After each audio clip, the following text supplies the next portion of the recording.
Welcome to the Meka Reading Podcast. Here, we turn books into tools for personal and professional growth. If you are a busy Ghanaian and still want to grow, this podcast is for you. I am Kwame Wusu, your host for this episode. Now, let me ask you something. Have you ever finished reading a page, highlighted a bunch of stuff, and then couldn't really remember why you marked it in the first place? Yeah, me too. Today, we are unpacking something most readers, especially students, rely on: highlighting.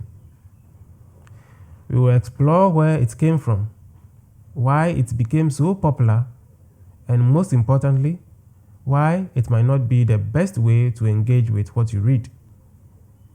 And then I will show you a much better habit, one that boosts understanding, retention, and even your confidence as a learner. So, let's get into it.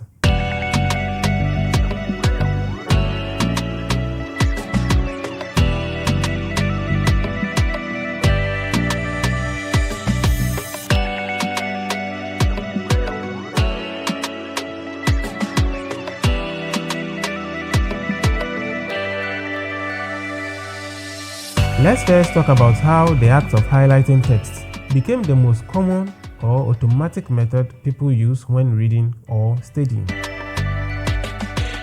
Highlighting didn't always exist. Before the 1960s, readers used pencils to underline or scribble in the margins. That was it.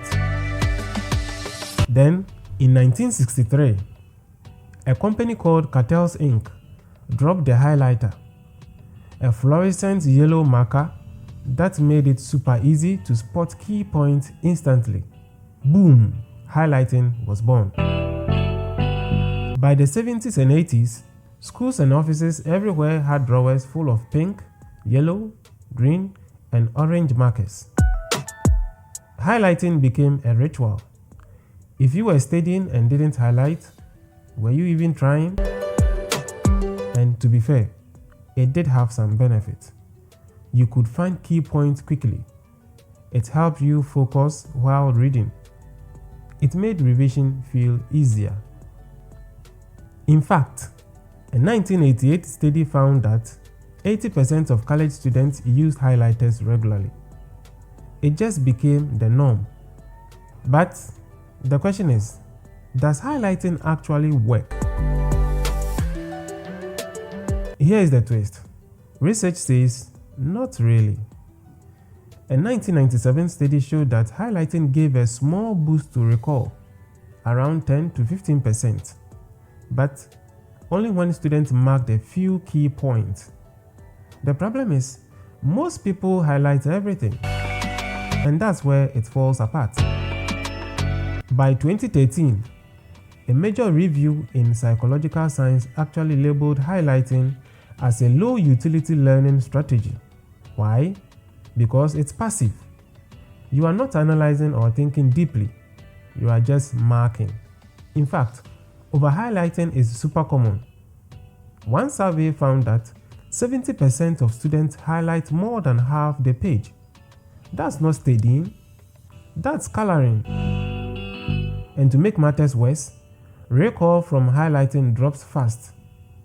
After a few weeks, most of it is gone. Let's be real.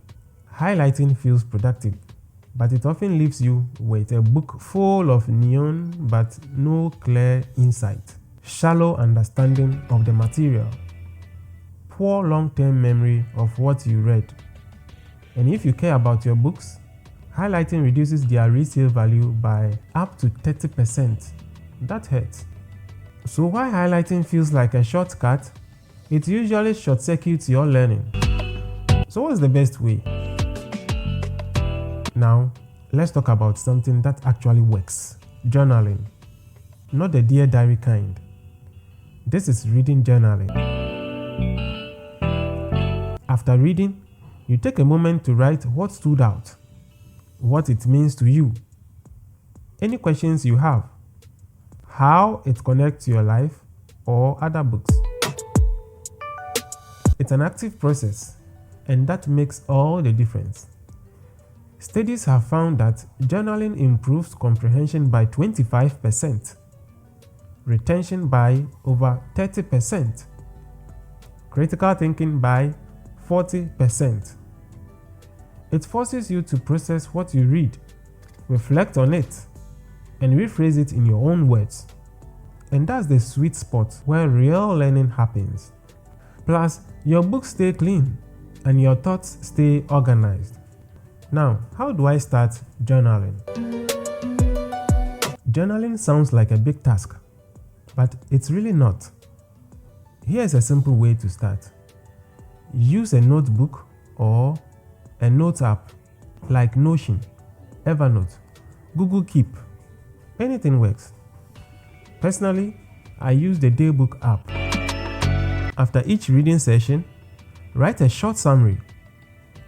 One insight that stuck with you, one question or application. Revisit your notes weekly for reinforcement. That's it. You are building a learning system that lasts.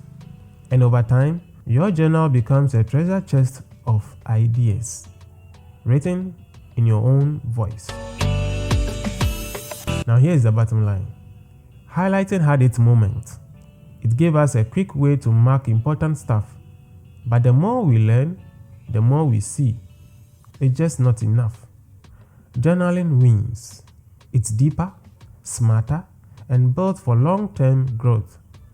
So, the next time you feel the urge to grab that highlighter, pause.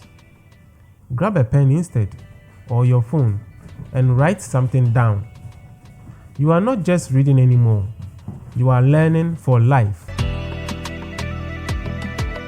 Thanks for tuning in to this episode of the Meka Reading Podcast.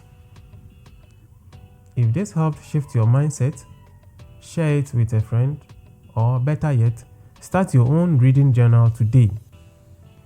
At Meka, we believe consistent reading with purpose transforms your mindset, career, and life. Subscribe to the Meka Reading Podcast on YouTube for book summaries, engaging discussions, and practical lessons made for busy Ghanaians like you who want to grow. You can support this initiative by joining the Meka Reading community for just 20 cedis per month. As a member, you will receive access to a curated digital library, practical tools for personal and professional growth, membership in a focused community of purpose-driven readers.